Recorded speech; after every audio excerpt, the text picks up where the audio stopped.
Good afternoon, everyone. Today is Friday of the 18th week in Ordinary Time. You know, when we say 18th week in Ordinary Time during the weekday, you know, there's no feast or memorial or optional memorial or commemoration. So what is this? This is a ferial day, what we call in the liturgical calendar, which means that we could celebrate the Mass of the weekday, or we could probably celebrate a votive Mass of anything of the celebrant's choosing, you know, of the collection of votive Masses. Well, anyway, I wanted to throw that into you because we spent a lot of time talking about the liturgical rank, right? Solemnity, feast, memorial, optional memorial, commemoration, ferial. So I thought, oh, today's a ferial day. Maybe I should tell the people today's a ferial day. Today is Friday of the 18th week in Ordinary Time. In other words, it's like a free space on the bingo card. So you don't have any feast or memorials, but maybe a priest wants to celebrate a votive Mass of the Sacred Heart, of the Blessed Mother, of the Holy Spirit, of a particular virtue of Christ. Beautiful, that is in our collection of votive Masses. He may do that. Always remember, ferial days are weekdays that have no impediment to another celebration. In other words, it's an open day that celebration can be of the celebrant's liking, could be offered that day. I hope that's not too complicated. I don't like to make things complicated for you. I want you to be educated as a Catholic. And it's important that you are educated as a Catholic, especially in the liturgical life. Knowing the different, of course, the liturgical rank, solemnity, feast, memorial, optional memorial, commemoration, ferial day. And I always like to kid around with you because ferial days are like the free space on a bingo card. It's just like, oh, it's a ferial day. I could celebrate the weekday Mass, which I did today. So if you tune in on the YouTube channel, you'll see me celebrating Friday of the 18th week in Ordinary Time. So I celebrated that day. And so I celebrated the weekday, or the ferial day. And if not, you would have seen me in a different color vestment, celebrating, you would hear the prayers, you would train your ear to hear the prayers that I'm praying a votive Mass. So just want to present that to you today as we continue our discussions on marriage. Now, I said to you, I would like to talk to you about divorce and declaration of nullity. And I do. I want to talk to you about that because it's very, very important that people understand what is a declaration of nullity. In other words, annulment. We say declaration of nullity. People say annulment, okay? And we talked about divorce, when someone breaks the contract. Do you know, when you think of divorce and annulment, I want you to think like this too. Divorce, contract. Annulment, covenant. Do you got that? Divorce, contract. When we investigate the declaration of nullity, we have to see if the covenant was really there. And that's what the job of the tribunal is all about. The job of the Metropolitan Tribunal of the Archdiocese of Philadelphia, it's all about seeing if the marriage, the sacramental marriage, really took place sacramentally. Now, you may say, Father, it took place. Oh, I know. But that's not my question. My question was, did it take place sacramentally? In the sense that, was everything there that needed to be there, and was the couple disposed of entering into that covenant with the right intention, the right motive? What happened? What went wrong? Because the church would say, when it declares a marriage null and void, that all the necessary things that should have taken place was not in place at the time of the celebration. That could be a possibility. And so the marriage is declared null and void.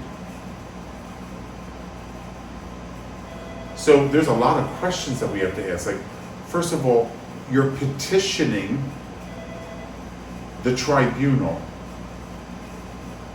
who speaks on behalf of the archbishop to say, we were married validly as a sacrament, but we want this sacrament to be declared null and void. Well, we don't declare sacraments null and void. We will say to you that it really didn't take place.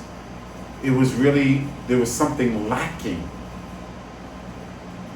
Something lacking there, that it declares it null and void. So we would need to have an investigation for it. Okay, I just want to talk to you about that briefly, because I want to go to another topic, but I'm going to come back to this. So when we're talking about a civil marriage, we're talking about a contract.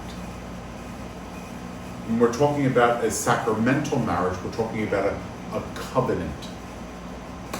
That's very important, everybody. Put your Catholic ears on. Civil marriage, contract. Sacramental marriage, covenant.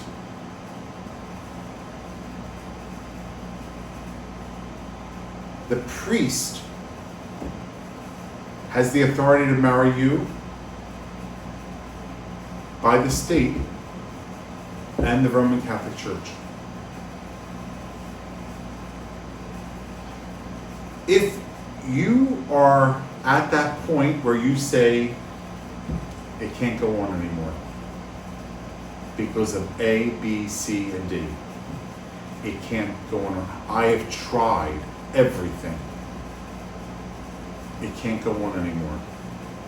There is no marriage here. You need to get a divorce. Then after you have received the decree of divorce, then you're petitioning the Metropolitan Tribunal, because we have our own marriage court. Did you know that? In the Archdiocese of Philadelphia and all the dioceses, we have marriage court that deals with the covenant. The covenant, the sacramental bond of holy matrimony. Serious thing, right? So the person has to petition that they want an investigation to see if this marriage was valid from the beginning. Was it a valid marriage?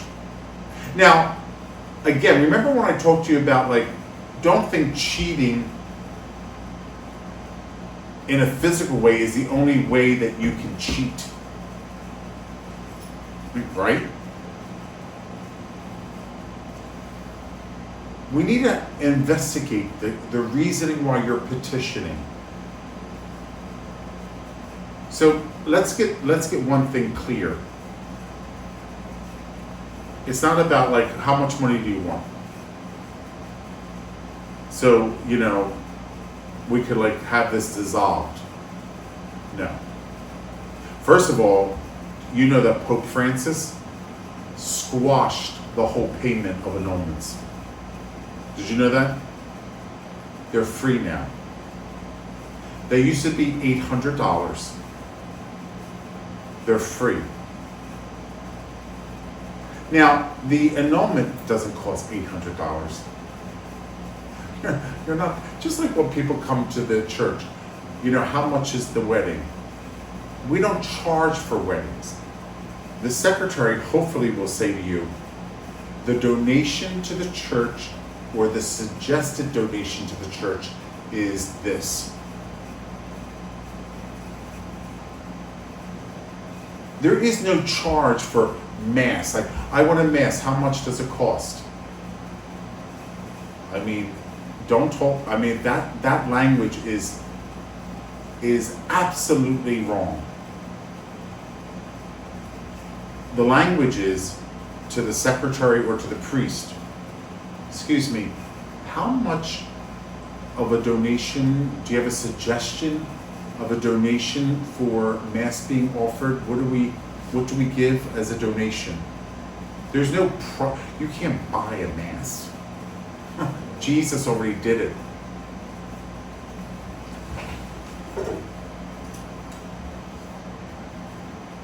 He paid the price.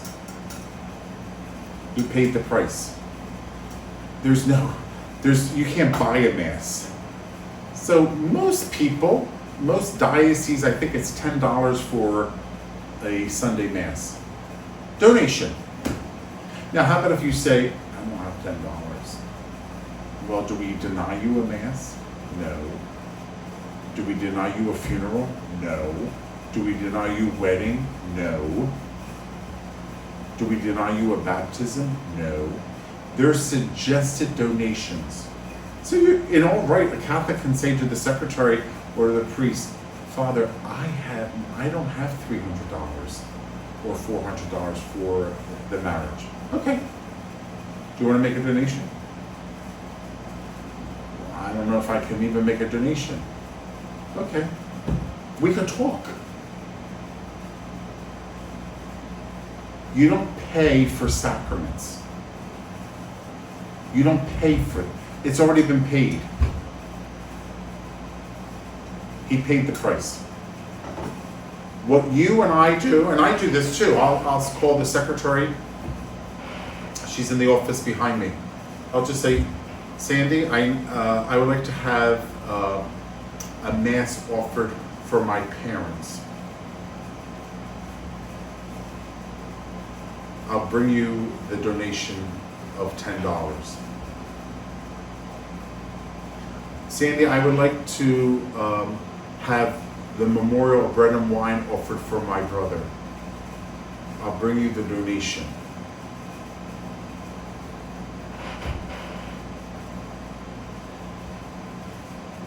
People always want to know from us, what is the suggested donation? Some people give us more than the suggested donation. Some people give us less. It all washes out in the end, even. But please don't use that language, how much is a mass? I'll tell you how much it is. This is how much it is. His death on the cross, that's how much it cost us. Doesn't that make sense now? Right? Wow. Yeah. So the annulments, what was that money used for? Well, I could tell you. How many people work in the Metropolitan Tribunal? How do you think they get their salary? Who pays for the lights in their offices? Who pays for all the paper and the paperwork? Who pays for the judges? Who pays for the notary person who's there? Who pays for the person who's the defender of the bond of marriage? Who pays for all that? Well, those who are coming for a declaration of nullity, that's who pays for it. And if they couldn't afford it, sometimes they would plead a hardship case, right? And they would ask their local pastor, Father, we're going to get an annulment. Is there any way that you could help us with this? Well, I'll say, how much can you pay out of the 800? Well, we can only pay 200. So we would have to find out how we could help them with the 600. Or sometimes we have donors that would say, Father, I'll take care of that. Don't, they really want this. Well, anyway, that was. So Pope Francis comes along and says, stop. No more paying. So, listen, you're getting a whole lesson in this, so I think it's good, don't you think so? Pope Francis says no more payment. No more payment. If they want to make a donation to the tribunal, they can. Just like parishes make it, just like they do in parishes. So I just told you, like mass, funeral, wedding, donation. It's a donation. Pope Francis says the same thing with annulment. Donation. You have to go through the church court, the marriage court of the church. Donation. Then you're going to ask me this question, just in case if you didn't know you were going to ask me this question. So you're going to ask me this question, Father Bellopede, then who pays all those salaries? Because I guess they're still working. You're right. It's part of now our Catholic charities. Because the Archbishop feels that that's part of charity, to help people in their pain. And so it's all part of our budget of Catholic charities. So when the Holy Father says, do not charge the couple coming for a declaration of nullity. Donations are fine, just like a parish does. I just told you. How much is the donation for the Mass? How much is the donation for the wedding? How much is the donation for a baptism? That's the suggested donation. But there is to be no language of how much is no, this is not a store. So it's good that Pope Francis did that. Because some people are living in pain and they want to go to communion. And Pope Francis says they're not getting to be able to go to communion because they can't afford an annulment. He's like, well, we're stopping all that. Now, some bishops were like afraid because they thought, oh Lord, now what do we do? Because where do all these people get paid? Well, the Pope did not say a word. He just said, are you ready? He says to all the bishops of all these dioceses and archdioceses out in the world, figure it out. Figure it out. So they all went, and then they met with their staff, and they had to figure out how many normally come in, what's the money received in to pay the office, the personnel, the whole, from A to Z,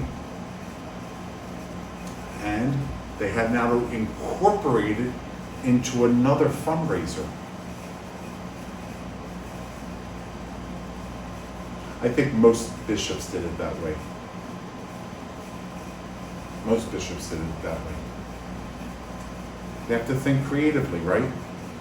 But the good thing is that Pope Francis said, let's not charge.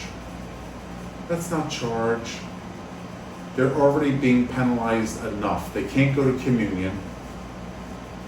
And they want to have an annulment. And now they can't afford it. Because salaries, I mean, I guess everybody wants a half-decent salary, don't you? If you're working, I don't know, maybe some of you are retired, but if you're working, don't you want a half-decent salary with benefits? So do the laymen and the laywomen who work for the archdiocese. Hey, so do the laymen and laywomen who work for parishes want a half-decent salary and benefits from us. It's true. Right? It's all true. So, contract, covenant, civil, sacramental.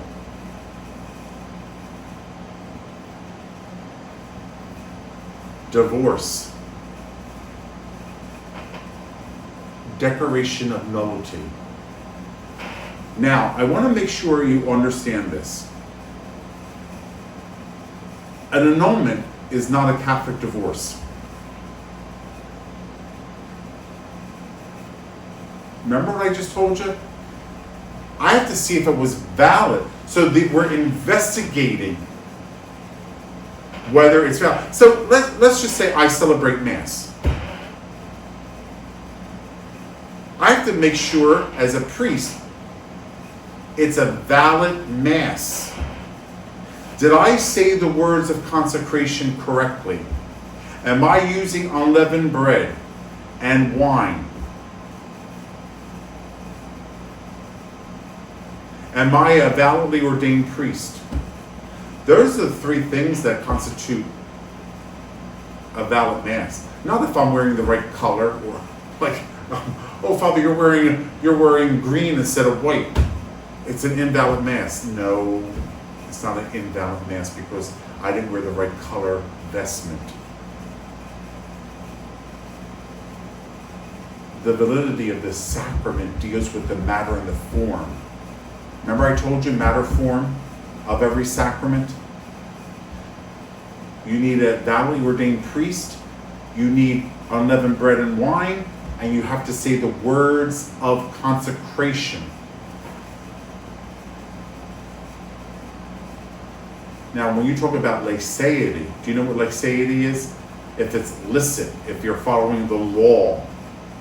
You know, maybe Father's not wearing vestments. Maybe he's just putting a stole over his, like, you know, shorts and a Hawaiian shirt, and he's in sandals and he's saying Mass. Well, that's laicity. He's not following. It doesn't. I mean, if he celebrated the Mass, if he's a validly ordained priest and he celebrated Mass with the words of consecration and unleavened bread and wine, and he said those words and he followed, that's Jesus. Just because he was wearing Bermuda shorts and a Hawaiian shirt and sandals and he put a little stole over him, does that make that invalid? No. He didn't follow the law. It was illicit. You know, there was the laicity was in question, not the validity of it. Well, I don't want to get you too boggled down with all that. I mean, by the end of these sessions, you're going to have a PhD in, you know, Catholic theology. God love you, and that's what I want for you. But I want to go back to marriage. About an annulment looks like a covenant. Was it there? Was it valid to begin with? What was missing? Let's investigate this. Tell me about everything. Tell me the story. I need to know the story. Because yes, you were there, the bride, the groom, the witnesses, and the validly ordained priest or deacon. I got that. But I need to know what made this invalid. What happened? What's the story? What did he do? What did you do? What was not there? What was not present? What did you not understand to be there? Like what? That's what we're investigating. Because we say it wasn't valid from the beginning, where the contract is just breaking the contract. Does that make sense to you? Do you understand that? Okay. I also wanted to talk to you about a convalidation.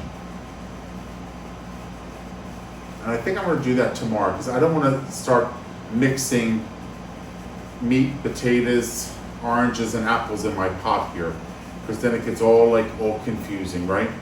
I'd rather, if we're talking about the declaration of nullity, let's just keep it with that. And we're talking about, you have a marriage, you're married by the state of Pennsylvania or wherever, and you're married by the covenant of the Catholic Church, the one holy Catholic and Apostolic Church, founded by Jesus Christ. It's a sacramental marriage.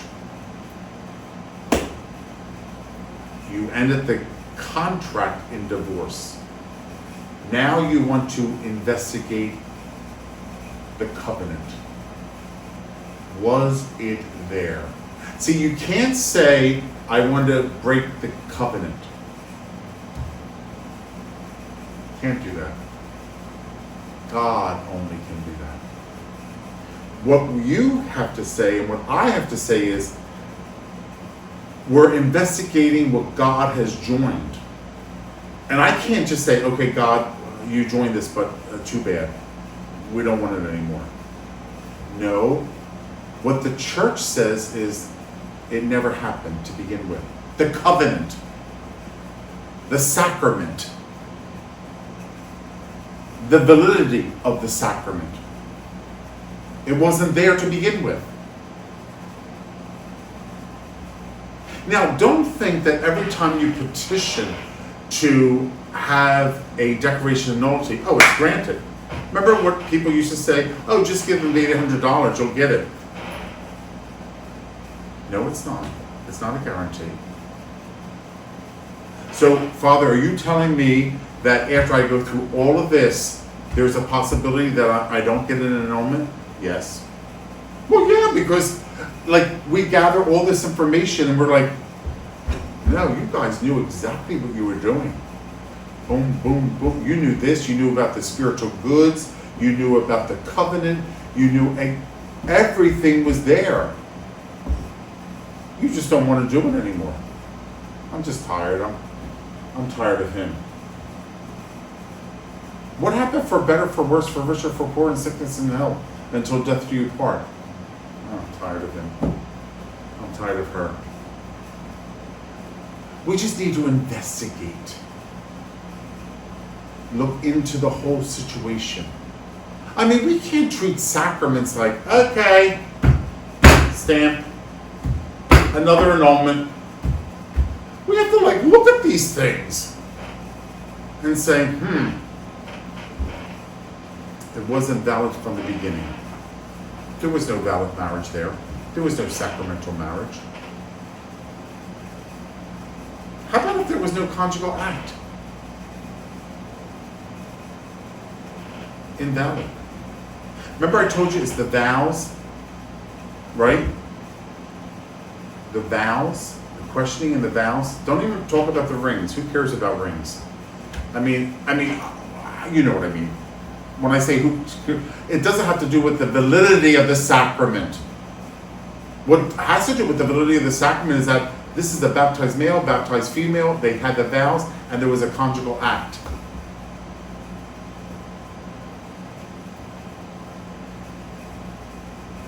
If something did not take place, invalid. Invalid, because the two did not become one. Physically and spiritually. Right? That's what the teaching of the church is. That's what divine law is all about. So, are you wrapping your mind around all this? It's a lot, isn't it? It's heavy stuff. It's marriage. It needs to be understood. But at the same time, that does not give people a license just to live together. Street term, shack up. Live together, cohabitate. Another technical word. Cohabitate. That doesn't give you a license to do that, but people do it. They're like, we're going to just live together. So, the vocation. It's just like, in the sacramental life, it's just like someone dressing up like me and saying, I'm just going to pretend being a priest. That's what cohabitation is. I want to pretend being married. You can't pretend by being a priest.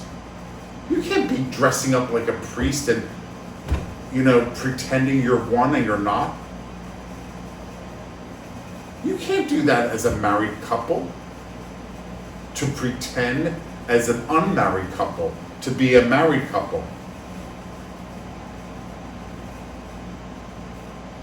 No.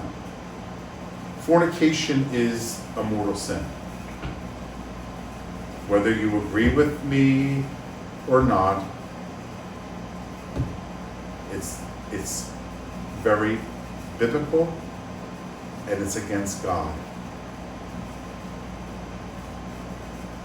It's against God. And don't give me everyone's doing it. Does that mean it's right because everyone's doing it? What makes something right? What makes something wrong? God. God is the author of everything. Okay, so tomorrow probably let's talk about